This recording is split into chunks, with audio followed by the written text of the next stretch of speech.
Hey everybody, you're watching Ready Set Drone, and today I have a box. The box says, "Are you ready to join the race? Air Hogs." And in the box is the new Air Hogs FPV Racing set. We're gonna get it out, try it, and see how it does, so stay tuned.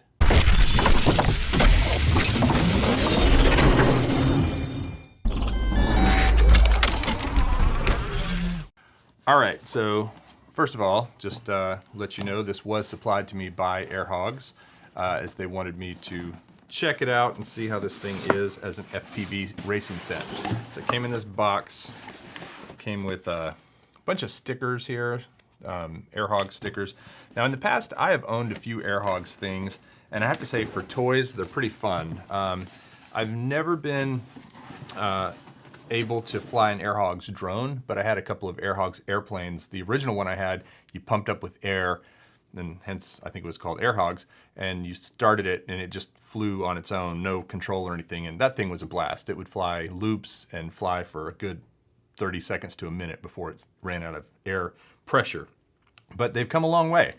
Today we have this Air Hogs FPV Racing set. And so here's the box. This is a full set. We'll see what comes with it. This is sanctioned by DR1. I'm not sure, I'm familiar with the Drone Racing League, DRL. I'm not sure what DR1 is. I'll do a little bit of investigating to figure that out.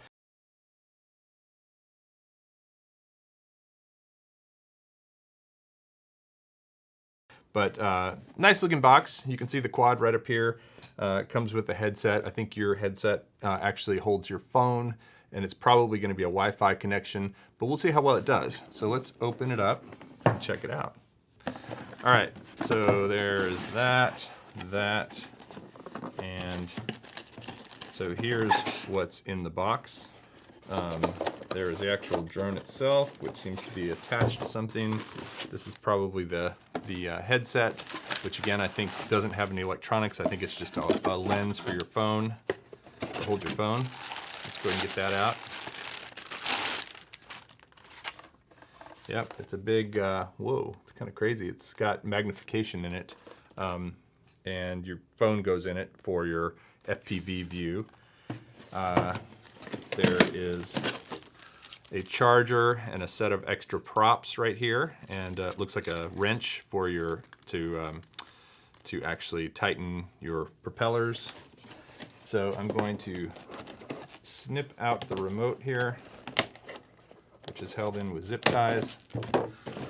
Now the remote's actually pretty tiny, surprisingly small for something like this. I would have expected something a little bit bigger, but hopefully it does the job. And here's the actual quad, which is also zip tied in.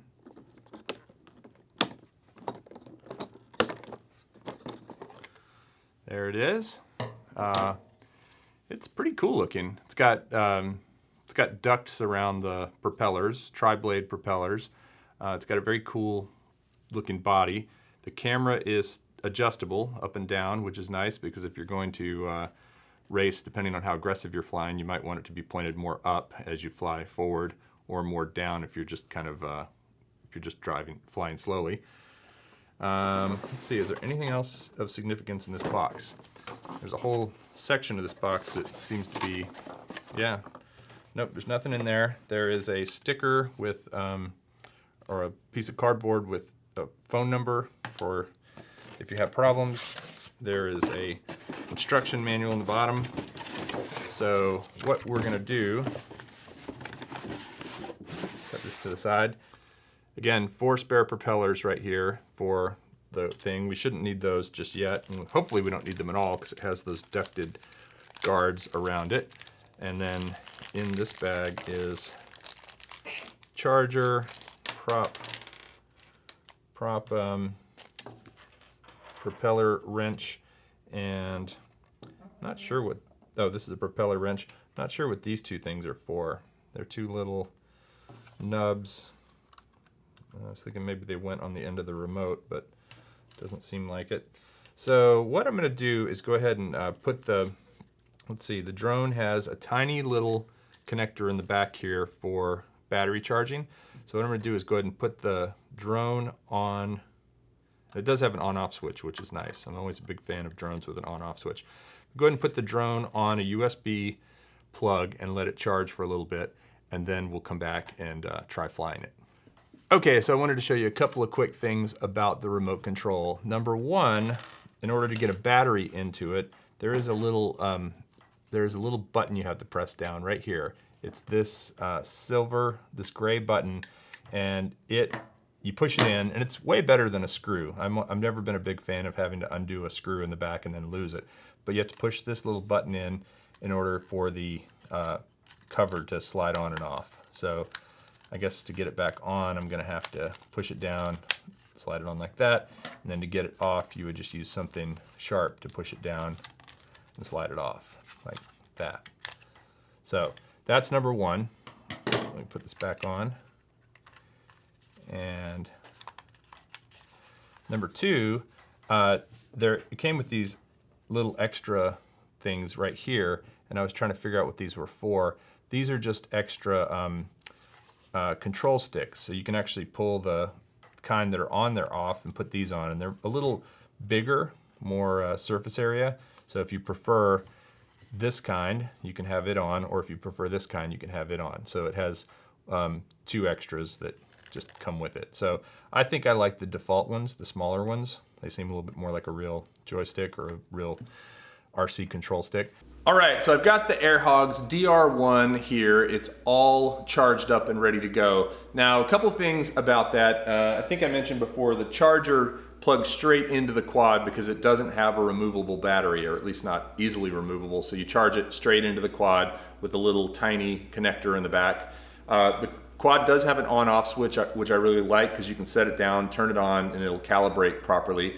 Also, I don't know if I mentioned before, the camera is actually adjustable. So you can adjust it for faster flight, which is going to be tilted up because you're going to be flying like that. Straight ahead, which is more kind of medium, or down is actually, if you're just kind of hovering, pointing it down a little bit is good because you get a perspective of the ground. I'm going to just leave it flat for the time being. So I'm going to set this down for a second. I'm going to go ahead and actually, I'm going to go ahead and turn the remote on. The remote has two AAA batteries in it. I'm going to go ahead and turn the quad on. Now they are bound together, and now what I'm going to do is go ahead and turn on the my Wi-Fi settings, and you'll see there's a Wi-Fi that says DR1 Racing Drone. Click on that, let it connect, and then once it's connected, I'll open up the app, which is this one here, Air Hogs. All right, and so now I'm getting a first-person view of a live view. So now here's kind of the tricky part, because I've tried this already once, is putting this into the goggles so that you can actually fly. So what you got to do is tap the green check mark and set this down. And then the way I did it before was I actually just pushed this over and clicked it so that it stayed in place. It's got a little pad in there that holds your phone in place. And I have to say, once you put these on, the view is actually pretty good. Let me see if we can get a shot inside these if you can see what it looks like. It's actually a pretty good view of what the FPV looks like. It's not, these aren't Fat Shark goggles or DJI goggles by any means, but for connecting your phone to them, they're pretty decent. So I'm gonna go ahead and put them on, put the quad over here, and I'm gonna fly it around a bit, FPV. Now, I've already flown it a little bit line of sight, and it's pretty easy to fly line of sight. I wanna preface this real quick for everyone who's thinking about getting this for a kid. FPV is hard. It really is a very challenging thing to do. And so if you're gonna get this for, they say 14 and up, my kids do it and they're a little younger than that. But if you're gonna get this for a kid, you're gonna wanna get it for somebody who does not get frustrated easily. And also you're gonna wanna have plenty of room because they're gonna crash a few times while they're learning to fly FPV. But as a beginner way to fly FPV, it's not bad at all. All right, so I've got the goggles on. Gonna go ahead and give it a try. Okay. And you can hear I hit the ceiling.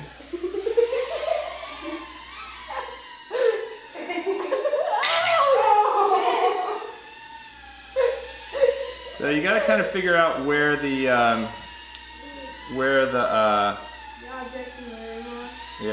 you don't have a lot of peripheral vision, but I have to say it's a pretty good Wi-Fi signal. I mean, it's coming in pretty much real time. I'm under the couch. And I'm under the couch. All right, so I want to give everybody a quick view of what the FPV looks like while you're flying it. So here we go.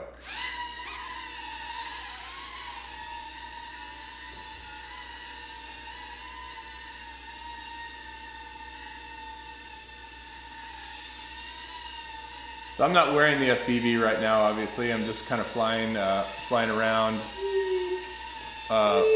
without it.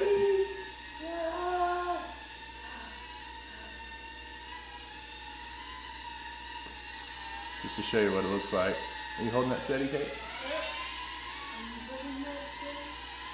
As a line of sight flyer, this thing is pretty good. The only thing I'd say is it does, when you bring the throttle down, it does drop very quickly. You have to be really subtle with the throttle in terms of up and down.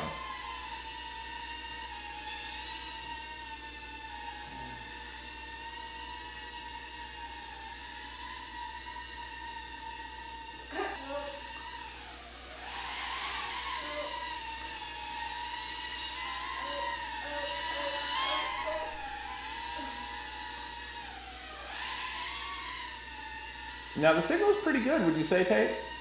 The actual live signal? I don't understand why they were all this golly on the side. Yeah, trying to make it more interesting. Alright, I'm going to put the goggles back on. Let me put the goggles back on and try one more time.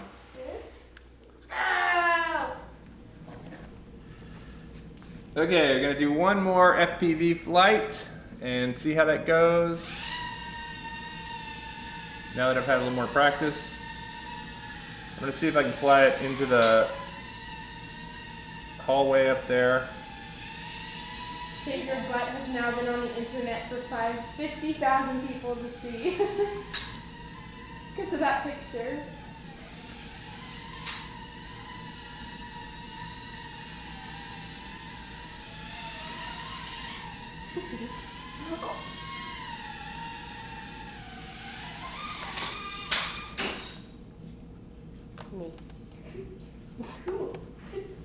Can you, oh, it's right side up. I should be able to get it. Okay. Here we go.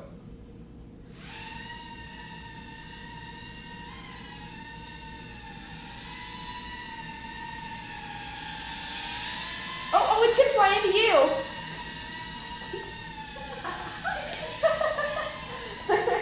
Oh my god. She's like,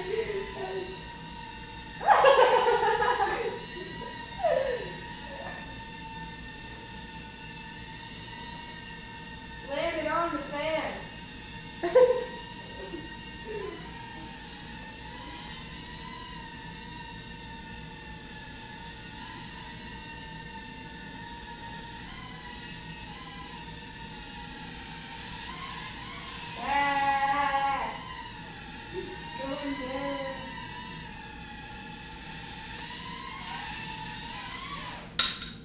I want to show you a couple of quick things regarding the screen itself and the battery. You can see that actually it does give you a battery indicator. So the screen does give me a battery indicator that's telling me the battery is low in the upper right there. You can see that red thing that's the battery indicator. Also, I wanted to show you that show you the live view here. That there are different backgrounds you can do. So if you want a different spaceship looking scenario, you just swipe. I think you have to unlock a couple of these by doing something. I don't know how you unlock them, but basically they're all kind of just a frame to go around your video image. The FPV quality is surprisingly good for Wi-Fi. I have to say, I'm never a big fan of Wi-Fi for FPV, but the FPV quality is better than I expected. It's still a little bit laggier than 5.8 gigahertz or something like OcuSync, but for just flying around in the room like this, it's okay.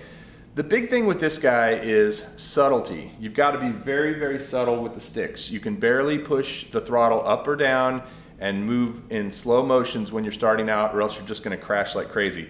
So if you are going to get this for yourself or your kids or some combination thereof, I think it's a pretty quality product as far as how it's built and the app and the FPV experience and even the goggles. But it's not easy. It is not designed for young kids, and it's not something you're going to be able to just pick up and master right away. I would recommend spending some time flying at line of sight, probably a good 3 or 4 batteries worth flying at line of sight, learning how it maneuvers, how it controls, learning what the subtlety of the sticks is before you even put on the FPV goggles. And then once you've got it down line of sight, put on the FPV goggles and just practice hovering. Give yourself plenty of space. This is a nice high ceiling in here, so I'm able to fly around a bit with, without having to worry about running into the ceiling. But give yourself plenty of space, practice hovering, practice traveling around the room a bit, just kind of get the experience. Have a spotter with you to tell you when it's going to run into yourself or when it's going to run into your dog or your wall or your TV or whatever. That's definitely helpful to have somebody there to tell you, kind of keep their eyes open. There is a thing in the app where you can switch over to the phone's camera so that as you're wearing this, you can actually see out of the goggles with the phone's camera, but you can only see a limited view because the phone's camera is only so wide. You know, taking the goggles off or having a spotter with you is the way to go. So, bottom line, the Air Hogs DR1 FPV Racer is a nice little beginner quad. As I said, it's pretty good quality for what it is. It's not easy to fly right out of the gate, especially FPV, so I would not recommend this for younger children, but if you want to get into FPV racing and you want to start off with something that's pretty solid. By the way, I also have crashed this several times today and it's just fine. Haven't bent any props, haven't cracked anything, everything seems to be in great shape. So it is pretty durable. Great way to start learning to fly FPV, but don't overestimate how well you'll fly it the first time. Take your time with it, learn how to fly it, and you should be good. Thanks for watching Ready Set Drone, and we'll see you next time.